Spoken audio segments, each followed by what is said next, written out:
लोकशाहीचा बुलंद आवाज, रिपब्लिकन वार्ता, महाराष्ट्र। लोकसभेच्या पार्श्वभूमीवर प्रकाश आंबेडकर यांची जाहीर सभा। निवडणुकीनंतर दोन्ही ठाकरे मोदींबरोबर जातील, प्रकाश आंबेडकरांचे मोठे विधान।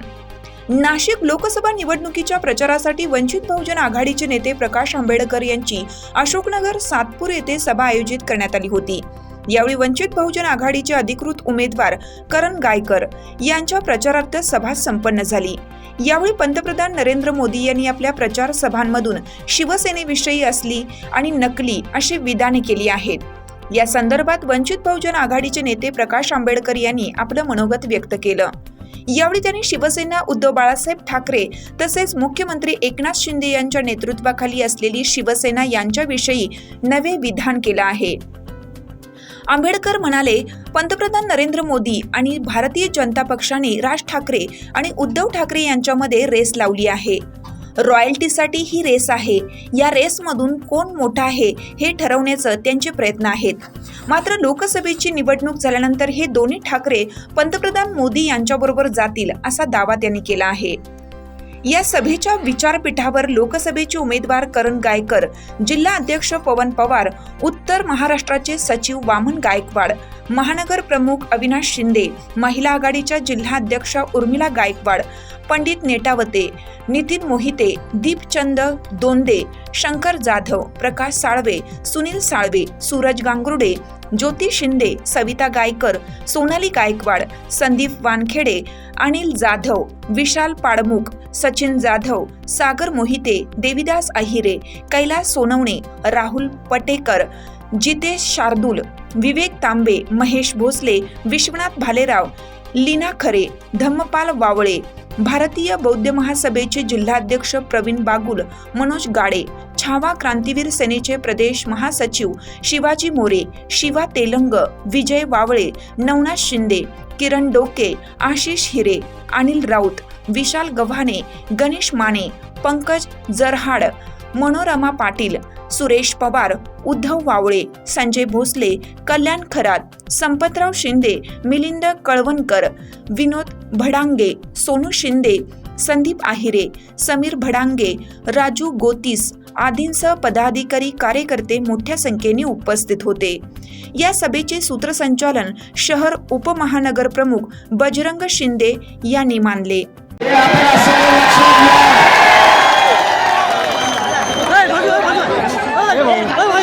जे दोन जागा आपल्याला द्यायला निघाले होते, जे दोन जागा द्यायला निघाले होते, ते आता म्हणतात आहे की आमची असणारी वंचितने वाट लावलेली आहे।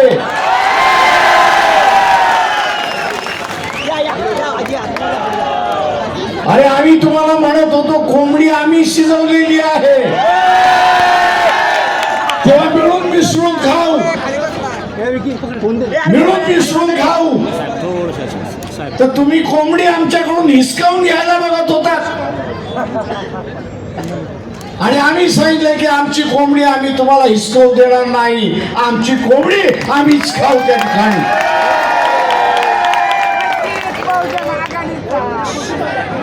मित्रो,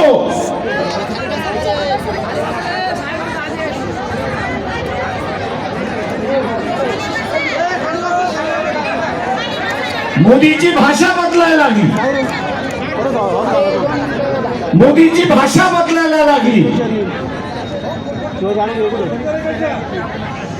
आम्ही संविधान बदलणार नाही, बाबासाहेब आले तरी संविधान बदलू शकत नाही असं सांगतोय हा मोदी खोटारडा, एवढं लक्षात घ्या। मोदी खोटारडा आहे। अरे आम्ही बाबासाहेब घटना बदलणार आहेत की नाही हे विचारत नाही, आम्ही असं विचारतोय नरेंद्र मोदी 2024 ते 29 या कालावधीमध्ये तुम्ही पंतप्रधान झालात तर घटना बदलणार आहात की नाही याचं उत्तर तुम्ही आम्हाला द्या। पण मोदी काय करतोय? जे आपण करतोय तेच मोदी करतो। आपण काय करतो? खोटं बोलायचं असेल आईची शपथ, बापाची शपथ, पोराची शपथ, त्याच्यावरती नाही तो म्हणतो तुझी शपथ. पण मी माझी कधी शपथ खात नाही. मी माझी कधी शपथ त्या ठिकाणी खात नाही. मोदी नेमका तेच करतोय. आणि बस मोदी नेमका तेच करतोय. तो स्वतः सांगत नाही की मी 24 ते 29 पर्यंत पंतप्रधान झालो तर घटना बदलणार नाही. तो असं म्हणतोय की बाबासाहेब बदलणार नाही. अरे नातू म्हणून मी असं सांगतो, बाबासाहेब 1956 साली आमच्यातून निघून गेले. आमच्यातून निघून गेले. अजूनपर्यंत चमत्कार घडलेला नाही की गेलेला माणूस परत आलाय, असं कुठलं घडलेलं नाही. त्याच्यामुळे बाबासाहेब सुद्धा परत येणार नाहीत याची आम्हाला असणारा खात्री आहे. त्याच्यामुळे बाबासाहेबांच्या नावाने आश्वासन देऊ नको. तुझ्या नावाने असणारं आश्वासन दे की तू घटना बदलणार आहेस की नाही याचा खुलासा असणारा त्या ठिकाणी झाला पाहिजे. तो खुलासा झाला नाही. तो खुलासा झाला नाही. तो घुंगाट बांधा की यांच्या मनामध्ये ही घटना बदलायची आहे हे आपण असणारा लक्षात घ्या. महात्मा फुलेला जाऊन किती वर्ष झाली? 150 वर्षाच्या वरती झाली.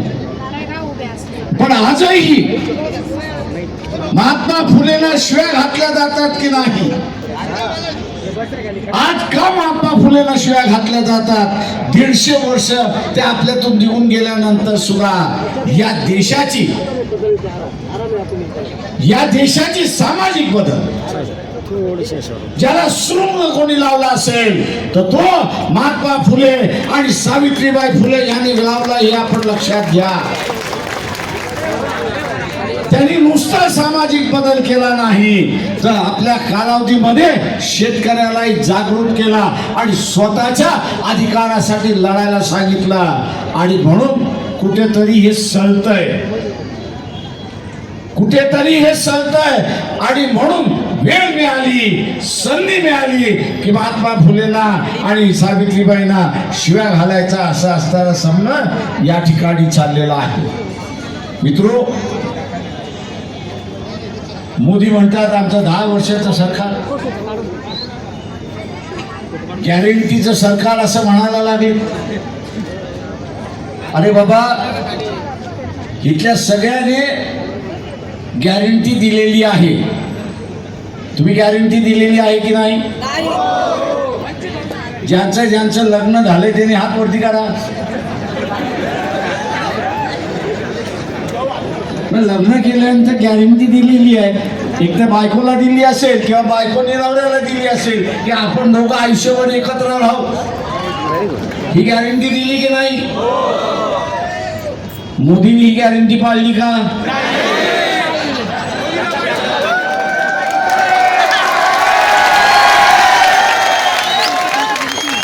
जी गॅरंटी 7 फेऱ्या घेऊन, जी गॅरंटी 7 फेऱ्या घेऊन मोदी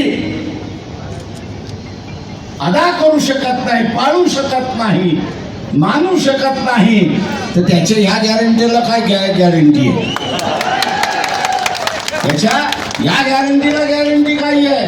तोही एक जुमला आहे, तोही एक जुमला आहे. आणि म्हणून मोदींना आम्ही म्हणतोय की ज्या गॅरंटी तुम्ही असणारा अग्नीसमोर घेतल्या, 7 फेऱ्या घेऊन घेतल्या, त्या पाळू शकत नाही, त्या पाळू शकत नाही, तर राजकीय गॅरंटी तुम्ही काय पाळणार आहात? 15 लाखाची गॅरंटी पाळली का? इथे असणारा फक्त रेड केला, दाखवला हा चोर आहे. मोदींना असताना मी विचारतो की 2012ला 2Gचा स्कॅम झाला आणि त्याच्या जोरावरती आपण सत्तेवरती आलात. त्या 2G स्कॅमचा असा निकाल 2017ला झाला. त्या 17च्या जजमेंट मध्ये जज असा म्हणतोय की दर दिवशी तारीख पडत होती त्या दिवशी मी वाट बघत होतो की हे सरकार पुरावा आणेल. 2.5 वर्ष थांबलो की हा सरकार पुरावा आणेल, पण या सरकारने एकही पुरावा आणला नाही. आणि पुरावा अभावी मला सारं जे आरोपी आहेत त्यांना सोडावं लागतंय हे खंत त्या जजने जजमेंट मध्ये लिहिलेलं आहे. मित्रो, तुम्ही तर असणारं सगळं करप्शन हटवलं पाहिजे, थांबवलं पाहिजे. ज्यांनी केलंय त्याच्या विरोधात कारवाया झाल्या पाहिजेत. मग त्या 2G स्कॅमच्या संदर्भातला का पुरावा आणला नाही? भारतीय जनता पक्ष आणि मोदी या दोघांचं कॅरेक्टर फार वेगळं नाही हे आपण असं लक्षात घ्या. काँग्रेसपेक्षा वेगळं नाही. काँग्रेसवाल्यांनी 2G स्कॅम केला असं बीजेपी म्हणतंय, पण सुप्रीम कोर्ट काय म्हणतंय? सुप्रीम कोर्ट असं म्हणतंय या नाशिक लोकसभा निवडणुकीचा आजचा अंतिम दिवस प्रचाराचा. या ठिकाणी अनेक राजकीय नेत्यांच्या सभा झाल्या, परंतु सभेमध्ये संविधानावर कोणी बोललं नाही, मराठा आरक्षणावर कोणी बोललं नाही, माझ्या शेतकऱ्यावर कोणी बोललं नाही, आदिवासी समाजावर कोणी बोललं नाही ना, मुस्लिम आरक्षणावर कोणी बोललं नाही. आणि सगळ्यात महत्वाचा या नाशिक जिल्ह्यातला नव्हे तर महाराष्ट्राचा जो प्रश्न आहे, आमच्या तरुणांना रोजगार नाही, त्या रोजगारावर कोणी उमेदवार बोलले नाहीत, कोणी नेते मंडळी बोलली नाही. पण तुम्ही या ठिकाणी आलात, आम्हाला आशा आहे की निश्चितपणे येणाऱ्या काळात या महाराष्ट्रामध्ये एक नवीन आंधी येणार आहे. वंचित बहुजन आघाडीच्या माध्यमातून, साहेबांच्या माध्यमातून या ठिकाणी आपल्याला रोजगार, शेतीला हमी भाव आणि आदिवासी वन हक्क कायदा, मुस्लिम समाजाचं 5% आरक्षण आणि मराठा समाजाला त्याचं संविधानिक आरक्षण मिळालंच पाहिजे. यासाठी साहेब आम्ही गेल्या 14 दिवसापासून या मतदारसंघात फिरतोय, रान पछाडतोय, त्या ठिकाणी जाऊन सगळ्या मतदार राजाला आव्हान करतोय. या गेंड्याच्या कातडीच्या राजकारत्यांना यावेळी साहेब ही जी जनता समोर दिसते ही भाड्याने आणलेली जनता नाहीये. या उन्हामध्ये ही सर्व जनता स्वयंस्फूर्तीने आलेली आहे. त्या मोदी साहेबांनी आणि एकनाथ शिंदे आणि देवेंद्र फडणवीस जरा इकडे येऊन बघा. तुमच्या सभेंना पैसे देऊन लोक नाही, आमच्याकडे बिगर पैशाची जागा नाही. साहेब हा सगळा समाज तुमच्यावर प्रेम करतो, तो समाज तुमच्याकडे आस लावून बसलाय. मी ज्या ज्या ठिकाणी प्रचाराला जातोय त्या ठिकाणी एकच मला सांगताय, करण गायकर तुम्ही टेन्शन घेऊ नका, कारण आम्ही श्रद्धेय प्रकाश आंबेडकर साहेबांना शब्द दिलाय, वंचितचं एकही मतदान फुटणार नाही, की वंचित एकही मतदान इकडे तिकडे जाणार नाही. तसाच रिपब्लिकन वार्ता वृत्त संकलन, विभाग नाशिक.